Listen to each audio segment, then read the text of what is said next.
Pessoal, boa tarde, tudo bem? Enfim, vamos começar agora nossa live. Estou aqui diretamente da GIS, aguardando o nosso convidado especial entrar.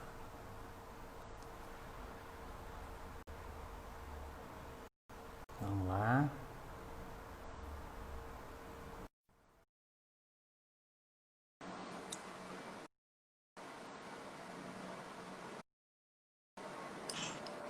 Opa!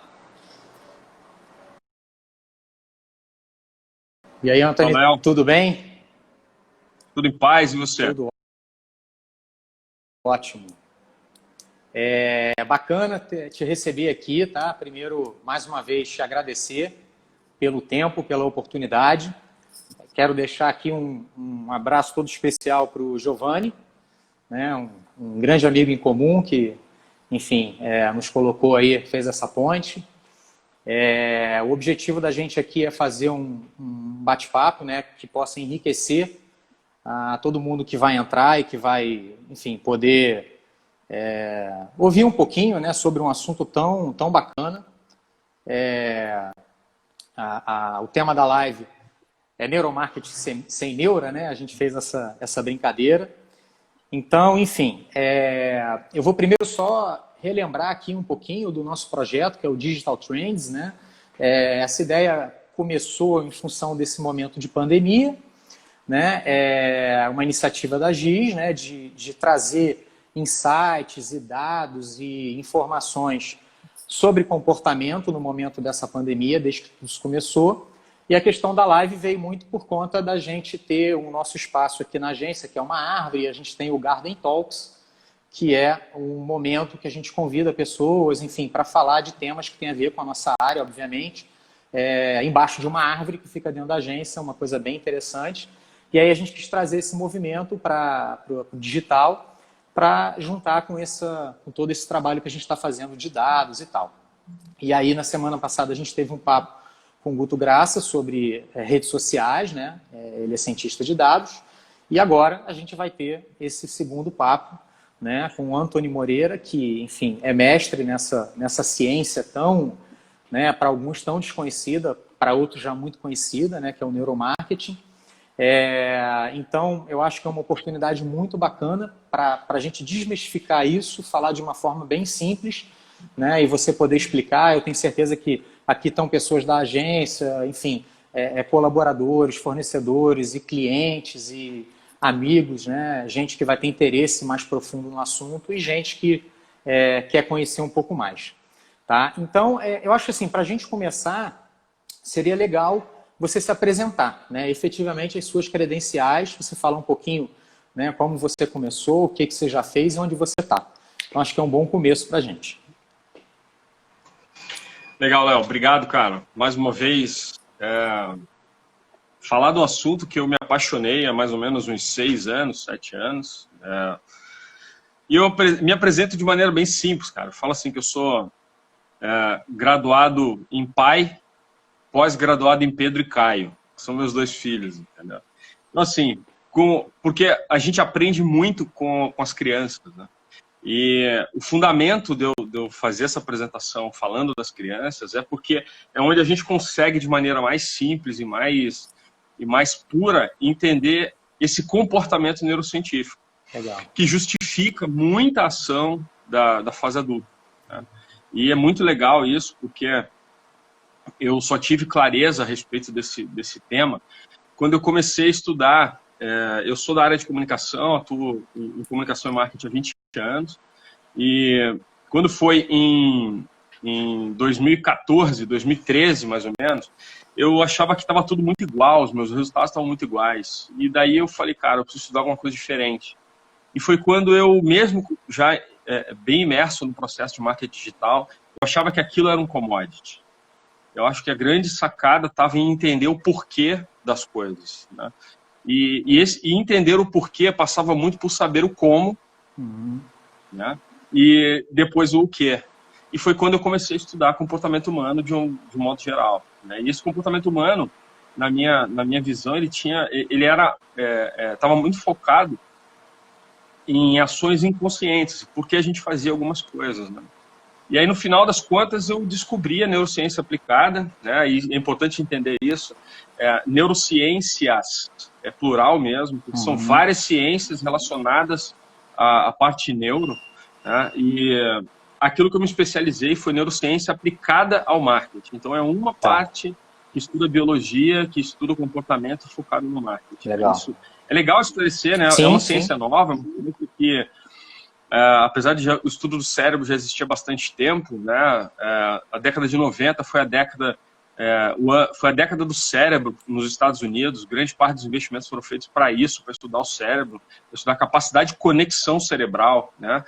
E existe até um projeto absolutamente robusto, eu não sei se é de conhecimento de todos, chamado Conectoma, né?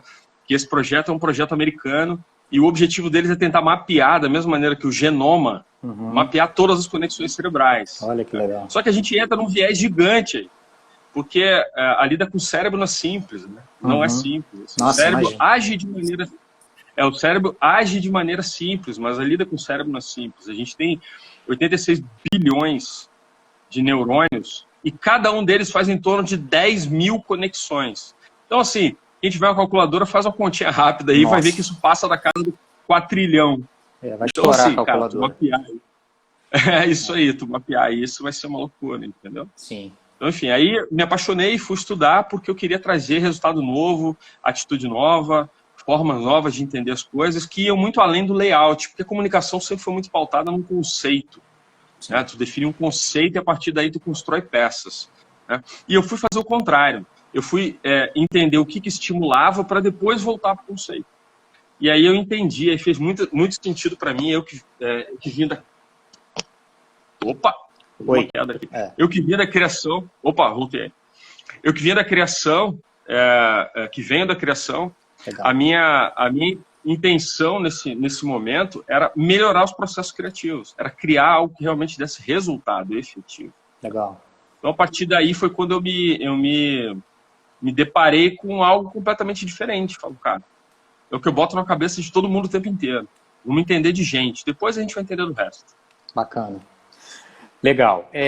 Bom, então, para a gente começar, né, após as suas credenciais aí, bem legal, afinal de contas... eu não falei da minha formação, né? Por favor, por favor. Assim, eu sou graduado em marketing, né? Fiz mestrado nos Estados Unidos, na Florida University, Christian University, exatamente sobre neurociência aplicada ao marketing. Então, mas assim, acho que isso pouco importa. O que importa é a gente trabalhar nisso. Claro. Era mais para... Acho que é interessante contextualizar, porque faz parte da tua história, né? E legal, o tempo é importante para gerar uma experiência, né? Eu acho que, assim, afinal de contas, o que é o neuromarketing sem neura, né? Porque eu acho que muita gente, obviamente, faz associação com o cérebro e o marketing, né? Mas marketing a gente sabe que é uma coisa muito vasta, né? Então, assim, de uma forma muito resumida e muito simples, o que é o neuromarketing, né? Resume bem para a gente, assim, bem simples. Duas coisas que a gente precisa separar. Primeiro, né, processos manipulatórios. Esqueçam isso definitivamente. Legal. Esqueçam isso definitivamente, tá? Se a gente tem qualquer expectativa de achar que você vai manipular alguém, esquece isso. Vou dar um exemplo simples, da própria biologia. A medicina leva décadas e décadas para descobrir curas de bactérias ou vírus. Hoje menos tempo, mas antigamente 10, né? Sim. Estou falando de uma pequena bactéria. Agora pensa um ser complexo como a gente, se ele entrar no mecanismo de defesa. Então o que eu quero dizer é o seguinte, sempre que você tentar manipular alguém achando que você tem conhecimento suficiente para isso, esquece. Olha que interessante. Esquece que você vai perder esse cara para sempre. Para sempre. Então, a primeira coisa que eu digo, quando alguém que vai estudar neuromarketing comigo, vai entender de neurociência aplicada comigo, acha que vai vender mais. Eu falo, esquece isso. Tu vai vender melhor. Vai fazer com que as pessoas comprem melhor.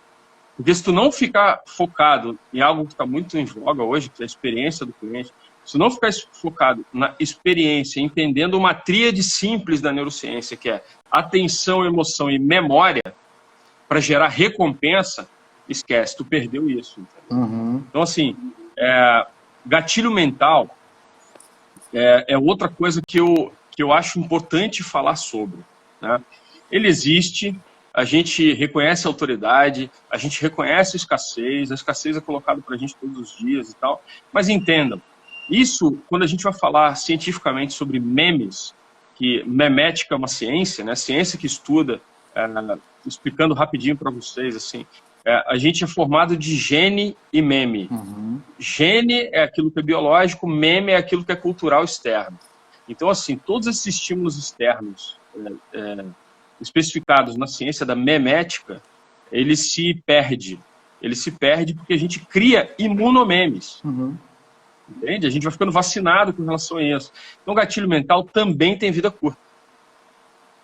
Ah, legal. Bom, enfim. E aí, o que eu acho legal a gente falar, né? Essa ferramenta, como você disse, né?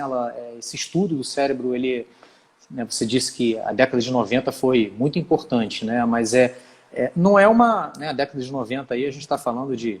Né, não é tão pouco tempo, mas também não é tempo demais. Como que efetivamente começou esse trabalho, né, de se estudar o cérebro e de levar isso para uma questão de marketing? No final da década de 90, ali por volta de 98, assim, início do ano 2000, começaram, dentro das universidades, a ter acessos a equipamentos de imagiologia, que são as ressonâncias magnéticas funcionais. Tá. Aqueles equipamentos gigantescos que a gente entra e eles avaliam a nossa capacidade de excitação cerebral. O que significa isso? Áreas mais ativadas ou menos ativadas em função do nosso estímulo sanguíneo. Uhum. Okay? Tá. Então, o que ficou claro a partir daí?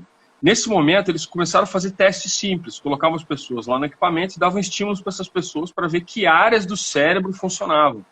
A partir daí, eles começaram, assim, isso é óbvio que de maneira ainda empírica, eles estavam brincando, teoricamente, começaram a entender que você fazia algumas coisas, o cérebro respondia de uma maneira, fazia outras coisas, o cérebro respondia de outra maneira. Eles começaram a fazer estudos de economia sobre isso. Legal. Lá bem no iniciozinho dos anos 2000.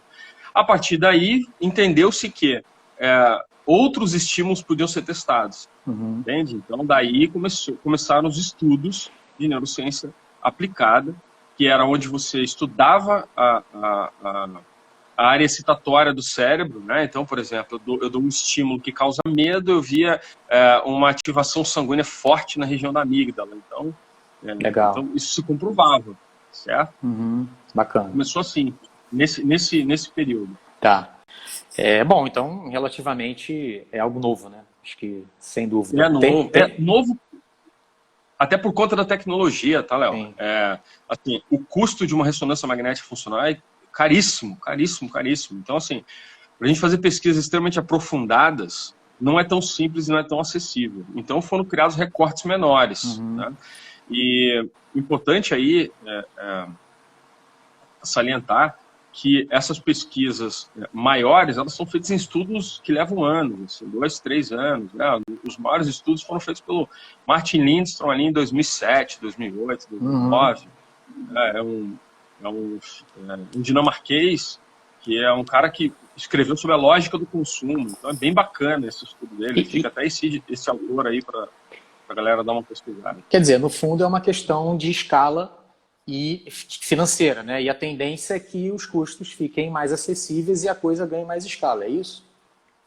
Isso, exatamente. Então, assim, em 2016, 16, quando eu concluí o mestrado, retornando para o Brasil, meu primeiro objetivo era fazer um laboratório de custo baixo. Tá. Tanto a mim quanto o professor Daniel Piardi, a gente trabalhou muito nisso e em um ano a gente conseguiu reduzir isso. Quer dizer, para você ter um laboratório era questão de $1 milhão. Tu tinha que ter eye track de altíssima precisão e a gente foi entendendo características menores e reduzindo essa escala. Nesse momento a gente montou a Brain for Business e começou a ter laboratórios de custo mais baixo. Legal. Conseguimos montar laboratório com uns R$55 mil. Caramba. Entendeu? E dá para fazer estudos de neurociência aplicada ao marketing perfeitos. Que bacana. Isso ajudou bastante. Nesse momento, ali em abril de 2017, a gente foi convidado pela ESOMAR. Né? A ESOMAR, eu não sei se todo mundo conhece, mas é a maior instituição de pesquisa, uma organização de pesquisa do mundo. E ela tem um evento Latam, que é feito em alguns países da América Latina. Ela tem 3 eventos no mundo. E o da versão Latam a gente foi convidado a participar em 2017 para apresentar exatamente esse case, que era sobre como a gente conseguiu montar isso com baixo custo e qual tipo de resultado a gente entregava. E a gente foi para o México e lá a gente apresentou o projeto, foi super bacana. A gente teve contato com o Jaime Romano, o doutor Jaime Romano. Ele é o par do neuromarketing, ele é o par do Philip Kotler no neuromarketing. Né? Então, ele é um neurocientista puro da biologia, da área da medicina, e ele entrou no neuromarketing estimulado pelo Philip Kotler. Então, a gente esteve com ele, conversou com ele, né? Tem os livros dele que são bem legais. Ele criou a neuropirâmide, que são as capacidades de entendimento sobre os estímulos. Então, para a gente foi muito rico e a gente trouxe isso para o Brasil. E, objetivamente, a gente tem um trabalho de catequização, né? De levar isso para as empresas, levar para as instituições de pesquisa. Ah, sim, com certeza. É até legal falar, né, efetivamente da pesquisa, né? E aí eu acho que isso pode, essa pergunta que eu vou fazer pode elucidar bem essa diferença, né? Assim, qual obviamente todo mundo vai imaginar, né, equipamento na cabeça, mas acho que não é só isso, né, obviamente. Então, assim, qual é a grande diferença, né, do modelo tradicional de pesquisa para o modelo aplicado à neurociência, efetivamente? Essa é uma grande dúvida de todo mundo e que eu gostaria de deixar muito claro um assunto. Todo mundo falou que a pesquisa tradicional ia morrer. Não, acabou. Agora é só pesquisa de neuromarketing. E eu discordo veementemente. Eu acredito que elas não são excludentes. Elas são absolutamente complementares. A pesquisa de neurociência aplicada, ela vem numa camada após, em alguns momentos, a pesquisa tradicional. Porque o cliente não sabe, as pessoas não sabem o que elas falam, efetivamente. Ela não tem certeza sobre aquele sentimento específico. Então é importante tu conseguir cruzar essas informações. Então, quando tu consegue cruzar, eu tenho casos, né? A gente tem códigos éticos específicos em cada pesquisa que a gente realiza. Então, nem todos eu posso abrir qual é o cliente, quais são as pessoas. Mas eu tenho testes, por exemplo, em sala de aula, feito na FGV, na Fundação Getúlio Vargas, por exemplo, em que eu provei para os alunos, assim, eu chamei alguns convidados e provei para os alunos que nem tudo aquilo que eu verbalizo, que eu marco de maneira racional, é aquilo que é estimulado no meu cérebro. Então, é uma coisa que, às vezes, eu quero muito fazer, mas internamente isso não me pertence. Então, eu não realizo. Entendeu? Então, assim, eu tenho casos, eu tenho alunos que ficaram impressionados com isso. Falaram, cara, então, qual é o nosso papel agora? Nosso papel é usar isso com sabedoria. A gente não é Deus. A gente não vai mudar as pessoas. A gente pode ajudá-las a serem pessoas melhores, ou melhorar suas ações, suas atitudes diante de consumo. Então, esse é o objetivo. Legal. Eu imagino que, porque assim, a pesquisa no modelo tradicional, de certa forma, ela nasce tendenciosa, né? Toda pergunta... Eu envieso quando eu pergunto. Exatamente. Né? A pergunta, ela tem uma tendência, a forma como você formula uma pesquisa, né? Mesmo que seja uma tendência inconsciente, existe uma tendência. E, então, juntar as duas coisas seria sempre o melhor caminho, Antônio? Na verdade, tem coisas em que a gente não necessariamente precisa aprofundar dessa maneira. Tá. Agora, o melhor caminho é você criar pontos de percepção avaliando verbalmente, certo? E avaliando por estímulos. Porque dessa maneira eu consigo cruzar informações, e não que eu queira saber se a pessoa está falando a verdade ou não, mas é para saber se aquilo realmente faz parte do sentimento entregue. Né? Uma das situações importantes, até que eu uso isso como case, a Volkswagen, na Espanha, ela usa laboratório exatamente como o nosso para testar a experiência das pessoas na utilização de carros. Né? Ela quer saber, cara, se as curvas do carro atraem as pessoas, se as rodas, se a maçaneta, se o ronco do motor, então ele coloca estímulo auditivo, coloca um EG de ponto único para atenção, enfim, para saber se isso estimula as pessoas ou não. E depois ela confronta isso verbalmente, fala, me conta aí, cara, o que o ronco do motor representa para você? E aí depois essas informações são cruzadas, para entender se ele sente e verbaliza, ou se ele sente e não verbaliza, ou se ele verbaliza e não sente efetivamente. Então, assim, dá para você ter entendimentos muito legais, você sabe como você estimula melhor as pessoas. Legal. É super legal. Uma coisa que né, assim, me intriga, falando muito em relação ao que você disse, né, escalonamento e custo, porque, obviamente, uma pesquisa tradicional, um modelo, né, mais barato, enfim, do que um modelo neuro, né, vamos dizer assim. Mas é possível fazer um trabalho, né, de pesquisa usando as técnicas de neurociência com uma amostra considerável? Como é que é essa questão da amostra, né, da amostragem, que no caso da pesquisa tradicional é tão importante, porque você tem que formar o universo, ver margem de erro e tal. Como é que isso vem para o universo da neurociência, do neuromarketing? São, assim, completamente diferentes da pesquisa tradicional. Tá. Pensa assim, ó, eu tenho a pesquisa Quant, eu tenho a Quali e eu tenho a Quali da Quali, entende? Então, assim, é um grupo ainda muito menor. Eu não preciso de tanto. Tá. Porque dependendo da região e do aprofundamento, e do agrupamento cultural que as pessoas estão presentes, e aí lembrando daquilo que eu falei, a gente é formado por gene e meme. Então, se eu tenho um grupo de pessoas que estão dentro de um mesmo processo sociocultural, obviamente eu não preciso pesquisar muito. Dali para sexta, sétima, 10ª avaliação, eu já tenho repetição. Tá. Entendeu? Legal. Então, é possível que a gente só gaste tempo e dinheiro. Então não é necessário. Agora, se eu quiser confrontar locais diferentes com o mesmo estímulo, aí sim talvez eu tenha que fazer 10 grupos de 10 pessoas. Eu vou ter que fazer com 100 pessoas, por exemplo. Entendi. Mas agora, isso não impede que a gente faça pesquisas maiores, né? Então, tem uma técnica de neurociência aplicada chamada associação implícita, que essa é simples, a gente não utiliza equipamento, mas trabalha o priming effect. Né? Então, o priming effect ele tem a ver com aquilo que te lembra no primeiro estímulo. Então, isso é muito utilizado, por exemplo, em campanha política. Dá para usar bem em campanha política. Né? Então, aí você pode fazer com volumes de pessoas. Legal.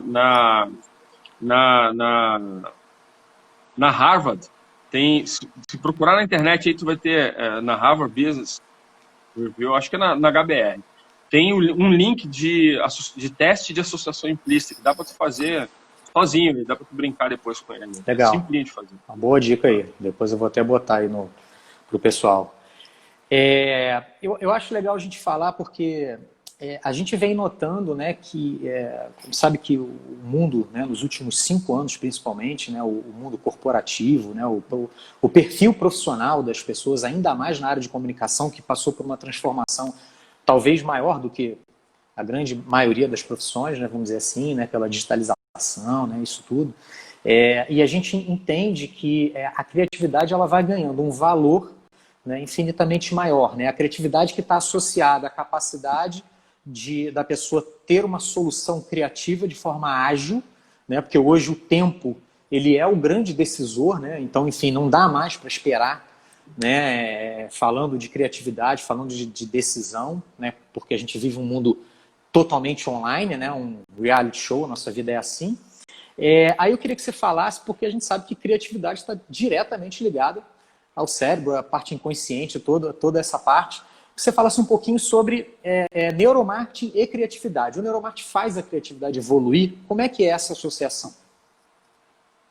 Ó, 2 coisas legais aí que você tocou. Primeiro deles, que eu sempre falo para as pessoas. Assim, eu tenho uma aula de criatividade, ciência e criatividade. Eu explico em cada momento da criatividade como funciona o processo neurocientífico naquele momento. Então, assim, primeira coisa, cara, todos, 100% somos criativos. 100%. As pessoas acham que criatividade é aquele que trabalha com processos artísticos, com manifestações artísticas. Né? Na verdade, A criatividade do artista é fazer alguma coisa colorida, fazer música. Então, a manifestação criativa dele é essa. Agora, quem trabalha com planilhas de Excel, a manifestação criativa é fazer uma planilha que resolve o problema de alguém. Sim. Então, assim, criatividade é resolver problemas. Claro. Então, todos, 100% somos criativos. O primeiro processo que eu acho que é importante a gente avaliar é que a criatividade é um somatório. Ele é um somatório dos teus ecossistemas, né? Com quem você vive, né? O que você assiste, o que você consome, porque isso vai te dando. Vai lembrar lá no começo, eu falei que a gente tem 86 bilhões de neurônios e cada um deles faz 10 mil associações. Então, assim, sempre que tu tiver a oportunidade de fazer algo diferente, aquilo que não está acostumado a fazer, vai, porque tu vai abrir conexão nova. E ao abrir conexão nova, isso te dá capacidades de processar criativamente e de maneira diferente as mesmas coisas. O que eu quero dizer com isso? A gente tem muito hábito, eu vou excluir a gente, Léo, tanto você quanto a mim, porque somos no processo de criação, claro. Mas as pessoas, de modo geral, elas ficam presas ao julgamento. Uhum. E o primeiro combinado do processo criativo é falar assim, cara, a gente precisa expor sem julgar. Essa é a primeira parte. Sem julgamento, sem reducionismo. Quando isso fica claro pra gente, as ideias começam a fluir. Porque a criatividade é um hábito e um processo treinável. Então, à medida em que a gente consegue treinar a nossa capacidade de colocar essas ideias e resolver problemas, colocar essas ideias e resolver problemas, a gente começa a perceber que essas ideias vão ser mais fluidas em cada momento. Então, assim, 3 habilidades o cérebro trabalha sozinho para o processo criativo, certo? Na verdade, a gente tem um controle atencional muito forte, que é quando eu tenho um problema para resolver, eu preciso entrar num controle atencional, eu preciso colocar minha atenção naquilo. E a atenção hoje é a moeda do século. A gente recebe tantos estímulos de todos os lados, a moeda do século é a atenção. Conseguir a atenção das pessoas por algum momento é importante. Eu ativo a região de imaginação, que é uma região que ativa diretamente no circuito de memória, fala com o hipocampo, fala com minhas experiências anteriores. É por isso que é tão importante a gente variar o nosso ecossistema. Tá presente, assim, eu não gosto de música X. Cara, esteja presente. Eu não gosto do filme Y. Assiste. Vai curtir alguma coisa ali, vai te interessar. Porque essa região da imaginação, ela ativa os processos de memória e ela que conecta com as soluções. Então, assim, tem uma frase do Rodrigo Quiroga que eu uso muito na minha vida. Né? A inspiração é para amadores. Entende? A inspiração é para amadores. O cara que fica esperando a boa ideia chegar por conta da inspiração, esse cara está perdido. Sem dúvida. A criatividade é um processo contínuo, entendeu? Então ele é absolutamente treinável. Então quando eu começo a considerar a minha região de capacidade atencional, a minha área de imaginação, automaticamente a minha cabeça vai trazer para mim uma coisa chamada flexibilidade atencional. O que é a flexibilidade atencional? Que não vai me deixar nem muito ficar preso só na imaginação, nem muito preso só na atenção, no foco do problema. Que é o que vai fazer com que eu construa isso. Se eu não tenho absolutamente nenhuma entrada externa, estou só aqui no meu mundinho ali, só naquilo que eu sei, naquilo que eu pratico full time, na sua caixinha.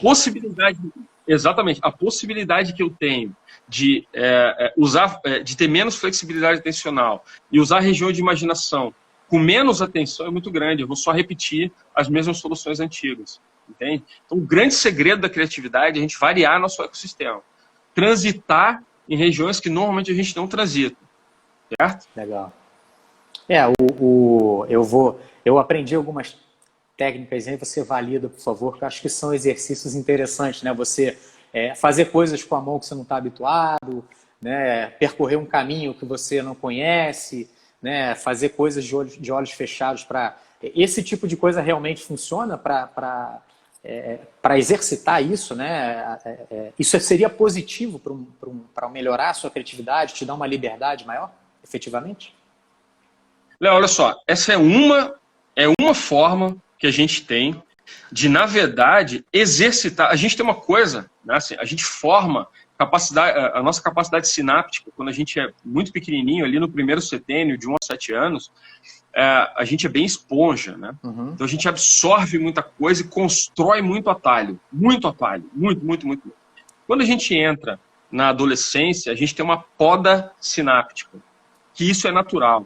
E aí é a hora que agora eu vou colocar uma validação positiva nos adolescentes. A gente fala que eles são todos atrapalhados, né, e tal, mas é porque é tudo muito desconexo. Uhum. Ele avança muito mais rápido do que o cérebro dele se desenvolve. Então, assim, o corpo fica maior e ele não está habituado com aquele tamanho. Ele tem necessidades de ter dopamina em quantidades maiores, mas o cérebro dele ainda está habituado a receber pequenas doses. Então, por isso que ele não tem uma capacidade de avaliação, por exemplo, do risco. Entende? Uhum. Então, assim, o que eu estou falando para você é um processo evolutivo. Aí, quando eu chego ali pelo terceiro setênio, por volta de 21 anos, né, de 21 a 28 anos, esse é o momento eu vou começar a praticar de novo as minhas capacidades sinápticas, entendeu? Então, isso que tu falou aí é um dos treinamentos, por exemplo, que nos ajudam a manter essas capacidades sinápticas ativas. Né? Mas não é só isso. Isso aí, as pessoas até dizem muito que é com relação ao Alzheimer, né? E que não tem absolutamente nada a ver. O Alzheimer não tem a ver, por exemplo, com essas execuções. O Alzheimer é uma perda de memória recente e até a gente definhar no processo de perda. Entendeu? Entendi. Eu estudo Alzheimer também. Ah, legal. Na verdade, eu acho que sair da caixinha, né, que é um ato a cada minuto que a gente tem que fazer, é o grande desafio, né? Porque acho que o ser humano ele tem essa tendência de acomodação, porém isso é muito prejudicial à criatividade, é isso, né? Então, quanto mais coisa nova... Mas essa tendência à acomodação, Léo, de novo, vou lembrar de uma coisa que eu falei no comecinho aqui dessa fala sobre criatividade. É o medo do julgamento. Entendeu? Essa acomodação é o medo do julgamento. Fala assim, cara, todo mundo me quer bem, todo mundo me conhece bem, eu não vou falar nada, porque se eu falar uma merda aqui, eles vão me julgar. Esse é o maior problema. E quanto freio social. E quanto que essa vida digital, de rede social, prejudica isso? Olha só, na verdade, assim, somos uma pessoa online e outra completamente offline, completamente diferente offline. Então, assim, a gente passou a ter uma personalidade dupla. Sem dúvida. Aprender a conviver com isso é a grande sacada. Agora, o maior problema, na minha opinião, com relação a esse mundo digital é o excesso. A gente tem que fazer um detox de informação. A gente consome muita coisa e produz pouco pensamento a respeito delas. Então, a gente acaba praticando pouco. Certo? Então, dentro do... O que é o processo do Design Thinking? Né? Eu trago ele também como uma avaliação positiva, porque lá no passado, o Hazeg falava isso, né? O divergir para convergir. O Design Thinking tem o duplo diamante, né? Que você tem os dois processos de divergir, que é colocar muitas ideias, divergir não é negativo, é absolutamente positivo, e depois convergir numa ideia que seja mais factível e operacionalmente viável. Né? Então, quando a gente aprende a isso, a colocar as ideias na mesa sem julgamento, sem freios sociais, sem a gente colocar qualificação econômica nela, o que eu quero dizer com isso cara, vamos viajar. Imagina que você é um super-herói e tu precisa resolver um problema do mundo agora. O que você ia fazer? E pronto, mais nada. Entende? Essa é a grande sacada que faz a gente conseguir sair da caixinha. Não julgar a ideia do outro e muito menos se colocar em posição de vou ser julgado. Legal. Esse julgamento, né, ele está fora, mas também está dentro. Né? Então, acho que está aí um insight bem legal né, você praticar isso você se tornar mais criativo. Né? Bacana. Eu acho legal, a gente já pré-combinou isso, mas eu tenho certeza que muita gente tem curiosidade, né, de entender a parte prática, né, da questão de uma pesquisa, né, de qual equipamento que usa. Fala um pouquinho para a gente como que é feito, né, esse estudo efetivamente, porque tem gente que pode imaginar que ainda o cara entra numa máquina de ressonância. Eu sei que até pode existir isso, mas hoje já é algo muito mais acessível, né? Fala um pouquinho como é que funciona, como é que é feito. Olha só, a gente tem dois modelos, né? Assim, na verdade tem vários modelos. O que acontece é que para o marketing, a gente precisa de menos aprofundamento específico. O que eu quero dizer com menos aprofundamento específico? Eu não preciso entrar em níveis biológicos profundos para entender sobre estímulo e comportamento. Entende? Entendi. Então, assim, o que fez com que a gente entendesse a possibilidade de fazer um laboratório de baixo custo? A gente foi cruzando essas informações até chegar nesse processo. Então, assim, um exemplo, né? Até bem pouco tempo a gente tinha uma ideia de que um eye tracking, por exemplo, que é um equipamento que mede o rastreamento ocular, precisava ter muitos hertz. O que são muitos hertz? Imagina resolução de foto, imagina televisão Full HD, Tá. né? 4K, 8K, então imagina isso. Isso são muitos hertz.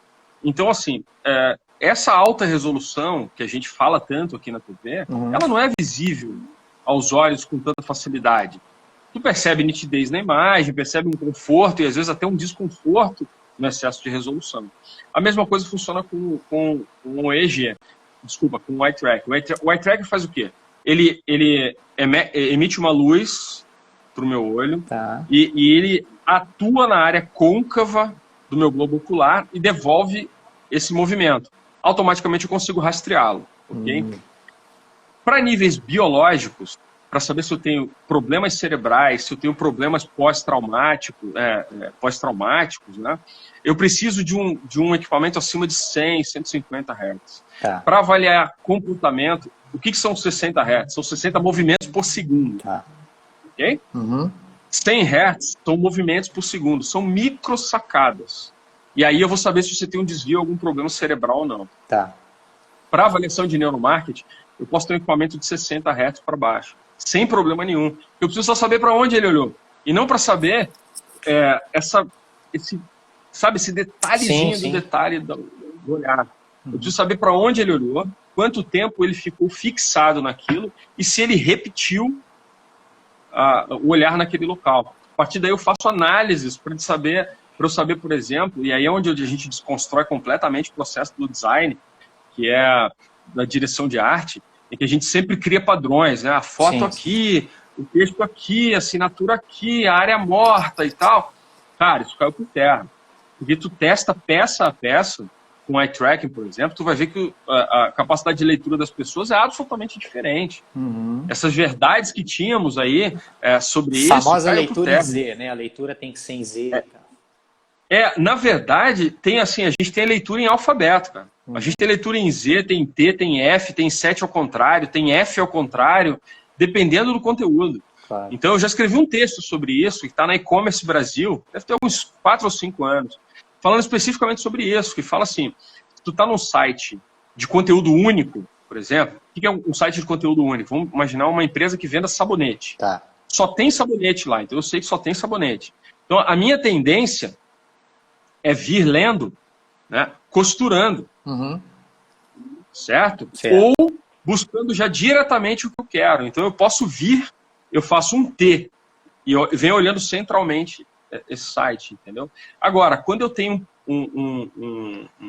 sei lá, americanas.com, por exemplo, que são multiprodutos, é um multiplace, eu tenho várias coisas, a minha tendência é fazer 7 invertido e F invertido, que eu vou lá e venho rastreando aos poucos, assim, ó, e aí vai diminuindo o meu rastreamento, entendeu? Então, assim, é absolutamente complexo o processo, não é tão simples quanto a gente achava.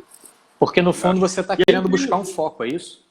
Você está querendo então, aqui, achar... por exemplo, isso aqui, ó, isso é um eye tracking, tá vendo? Legal, de 60 Hz. Olha o tamanhozinho dele, ó. Bem pequenininho, cara. Parece um celular. Cara, muito pequenininho, fabricado por uma empresa dinamarquesa, que foi comprado pelo Google, pelo Facebook, para criar uma tecnologia de rastreamento ocular para o Facebook. Então agora a gente não tem acesso com tanta facilidade mais a equipamentos como esse, que eles fabricam só para o Facebook agora. Mas são excepcionais, resolvem 200% que a gente precisa para o marketing, entendeu? Entendi. Bacana. Depois a gente tem EEG, né? Os EEGs, eu tenho um aqui, que é o Emotive, que é esse aqui tem 12 pontos, tá vendo? Tá. Tu consegue colocar e medir. E agora é uma das coisas que a gente precisa desmistificar, né? Como tu pode ver, eu estava dizendo com relação à tecnologia, né? A nossa capacidade de entendimento sobre essa tecnologia para a nossa vida, a gente acha que tu vai ler pensamento, tu acha que vai ler se o cara está mentindo ou não, Na verdade, isso aqui, o que a gente está fazendo, nada mais é do que medir a capacidade cortical. É uma atividade elétrica, só nessa parte aqui do cérebro. Tá. Entende? Então, nada muito diferente disso. Então, assim, imaginar que tu vai avaliar áreas profundas com equipamentos como esse, a gente não vai. Mas, por exemplo, para marketing, a gente precisa só da atenção. Eu não preciso de nada muito além disso. Eu preciso saber o nível de atenção desse entrevistado nesse momento. Então, por exemplo, eu posso utilizar um EEG como esse aqui, que é de um ponto só, tá vendo? É só um pontinho que fica aqui na testa. Tá. Né? E eu pego exatamente o meu lobo frontal esquerdo, que é a minha área de principal atenção para estímulos de marketing, entendeu? Então, assim, foi isso que a gente foi estudar. O que eu precisava para depois encaixar documentos, para depois encaixar equipamento, e a gente efetivamente descobriu o que funcionaria. Bom. E a gente montou laboratórios de baixo custo. A gente deve ter mais ou menos uns 6 ou 7 laboratórios desses. Na PREM, fica lá no Rio Grande do Sul. E a gente faz pesquisa continuamente, usa em aula, que esse é um dos meus compromissos, assim, meu e do professor Daniel, a gente usa isso muito, a gente entende que as pessoas precisam conhecer, precisam saber que existe para ter necessidade. Então, assim, a gente não se nega a apresentar, a mostrar, isso pra gente faz parte da nossa... A missão, né? Do nosso compromisso. É isso aí. A gente fez, pra você ter uma ideia, cara, acho que foi ano passado, se eu não me engano, a gente foi convidado pelo Hospital Albert Einstein para palestrar no Hospital Albert Einstein para 500 jovens. 500 jovens que estavam sendo preparados para a Brain Bee, que é a Olimpíada Internacional de Neurociência, e que o Albert Einstein é patrocinador. Então a gente foi lá e palestrou para a molecada com uma visão não médica do processo. Porque eles entendem, lá eles estudam a neurociência pura. Né? E a gente foi explicar vieses comportamentais da neurociência. E foi sensacional, cara. Assim, molecada incrível, incrível, incrível. Uma molecada, imagina, 500 jovens numa plateia, que bacana. Tu se diverte com eles. Sem dúvida. Eu queria muito que você me contasse assim, um case que você acha assim, sensacional de neuromarketing. Conta pra gente assim, um caso assim, bem peculiar, bem bacana. Tem 2 casos que eu uso e eu acredito que a gente pode ter conhecimentos específicos deles assim, para a nossa vida. Né? Que vai ajudar a gente, inclusive, a entender o momento que a gente está passando agora, nessa pandemia. Né? O primeiro deles foi uma pesquisa do Martin Lindstrom entre 2006 e 2008, se eu não me engano, né? Em que ele fez o teste em 6 países sobre as figuras proibitivas e negativas a respeito do consumo de cigarros. Aquelas figuras que ficam atrás do marco de cigarro. Né? Elas, de fato, afastam as pessoas, mas os não fumantes. Elas geram medo nos não fumantes.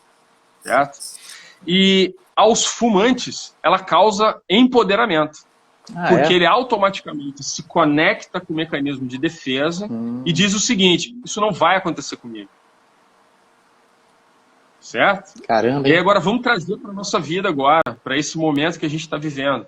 Enquanto a pandemia era em outros países e a gente estava aqui ainda avaliando o que ia ser feito, estava muita gente com um pouco de medo, né? Mas muita gente descrente do processo. Só que tu começa a ver que do teu lado um cara se contaminou.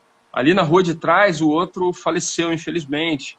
E aí vai aumentando o número e tal. Então, esse é o cuidado que a gente tem que ter. E aí, trazendo para a nossa vida real, faz sentido a pesquisa do Martin Lindstrom, porque ela empodera quem acredita que não vai ser afetado. E aí isso gera um auto-engano. Sim. Então, esse é um case que, na minha opinião, é importante. Tem um outro case muito legal de um café chamado Krypton. Acho que é Krypton mesmo. Depois eu posso, se vocês quiserem, quem tiver interessado, se conecta lá, ou no meu LinkedIn. Eu posso fazer uma listinha de livros legais, assim, encaminhar lá depois. Bem bacana. Tá? Léo, se tu quiser, enfim. Mas qual é a ideia, hein? A ideia da Krypton foi que ela descobriu que as memórias afetivas estavam extremamente direcionadas, relacionadas à recompra. Né? Isso, a gente já sabe, aquilo que eu falei, atenção, emoção e memória, gera uma recompensa, eu ativo o meu ciclo contínuo e isso gera consumo. Isso explica, por exemplo, por que, que as coisas retrô fazem sucesso. Ó. Entende? Isso explica, porque lá atrás eu tive uma memória emocional com uma coisa na minha adolescência e agora eu tô mais velho, isso voltou de novo. Pô, eu quero isso que na minha adolescência foi maneiro. Bem então, legal. Isso explica. Então, a cripto, o que ela fez? Ela começou a construir, e aí isso foi um crime até, né?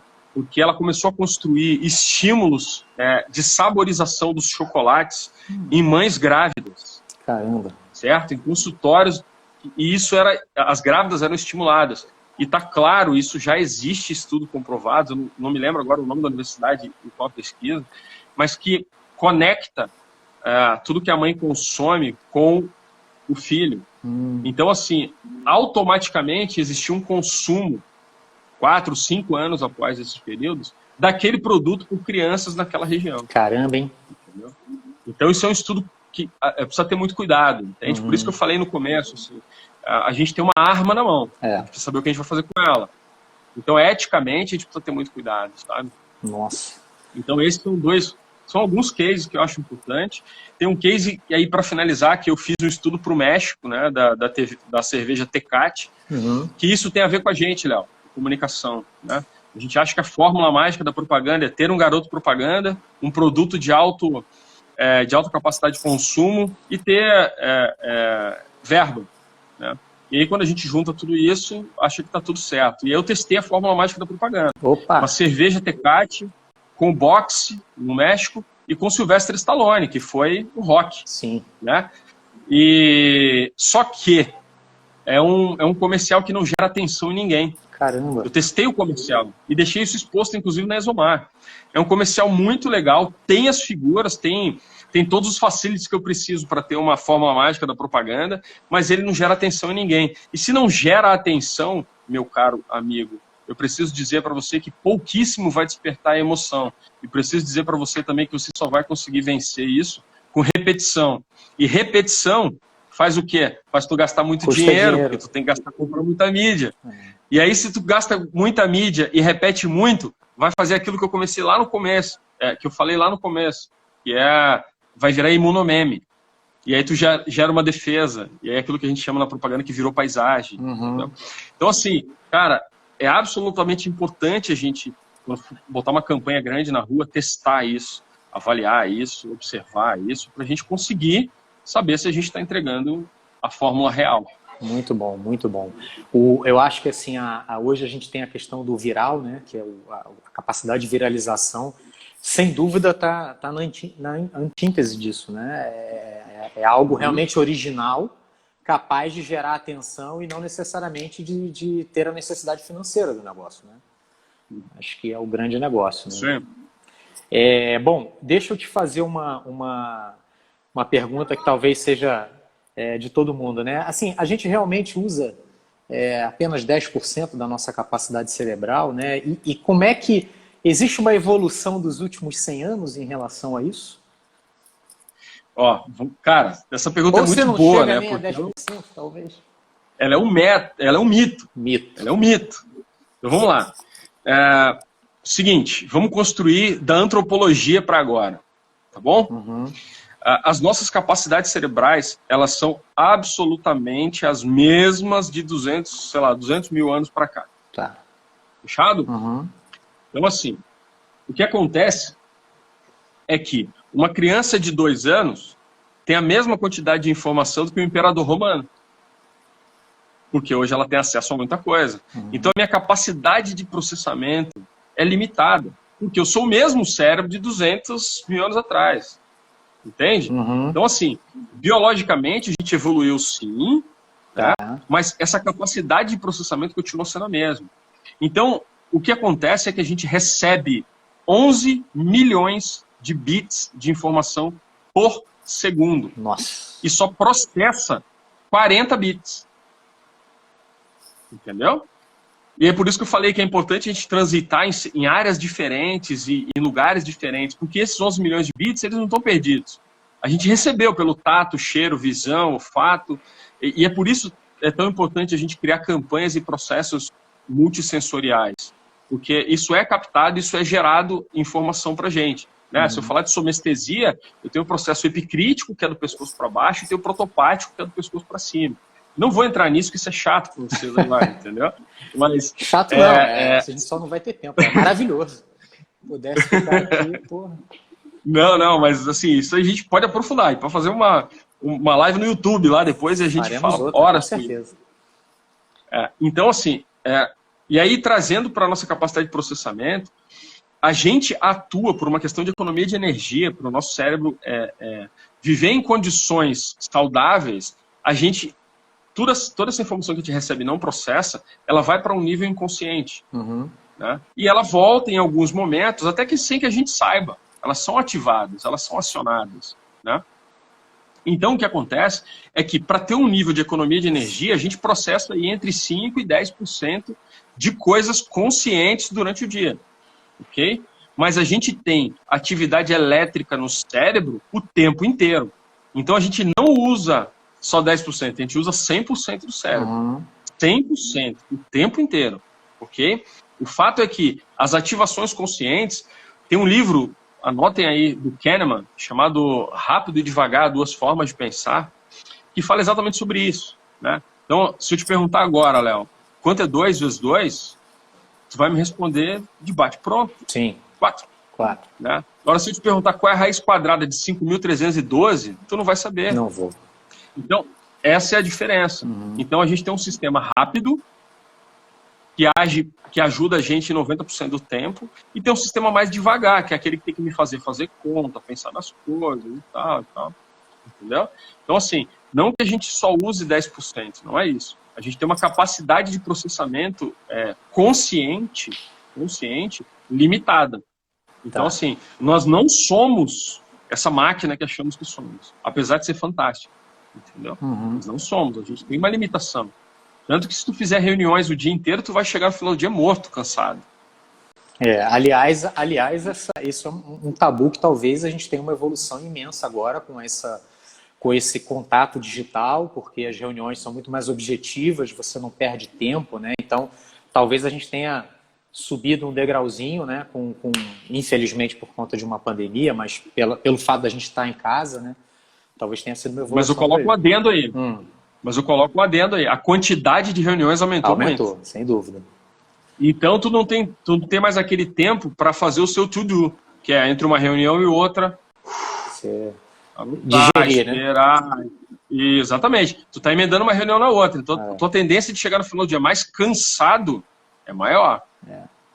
Tá aí o equilíbrio que tem que se buscar, né? Sem dúvida. Isso aí. Bom, enfim, a gente tá nos nossos 9 minutos finais. Eu vou pegar...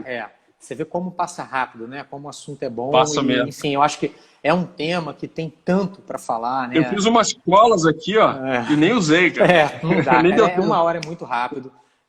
Sem dúvida, a gente vai ter que levar isso para um YouTube, onde a gente possa ter ainda mais, assim, é muito enriquecedor, é muito novo, né? E, assim, você fala de uma forma muito prática, muito... enfim, é bem objetivo, mas o assunto... Bem sem neura, né? É sem neura. Né? Mas o assunto realmente ele é contínuo. Eu acho legal só... tem duas perguntas aqui que eu acho que são interessantes. Né? A primeira é como é que o neuromarketing pode contribuir para essa mudança de comportamento das pessoas após esse momento que a gente está vivendo. Em algum momento, a pandemia acaba, a vacina chega e a vida volta a um novo normal, obviamente. Né? Mas, assim, como que o neuromarketing vai contribuir para entender melhor, né, esse comportamento nesse pós-pandemia? Olha só, de fato, eu tenho algumas coisas eu falo, né, que me ajudam a conclusões como essa. Por exemplo, quando eu disse que a primeira das coisas que eu tento deixar claro para as pessoas é que a neurociência, o neuromarketing não veio para aumentar o consumo, veio para melhorar o consumo, para que você consiga recompra. Porque a recompra, ela faz com que haja sustentabilidade nas tuas relações, certo? Havendo recompra, teu negócio flui. Havendo uma má compra, que é uma compra em grande volume, e o cara fala assim, puta, eu não precisava disso, o vendedor me empurrou esse nunca produto, mais, né? Eu comprei mal, isso não me serve, esse cara não volta. E aí, assim, o que acontece é que a gente não precisa vender mais, a gente precisa vender melhor, para vender com mais constância. E a métrica específica é o ganho da confiança. Eu sempre falo para as pessoas, assim, em aula que eu falo de comportamento e consumo, o primeiro tema, assim, a primeira hora da minha aula, eu gasto falando sobre confiança.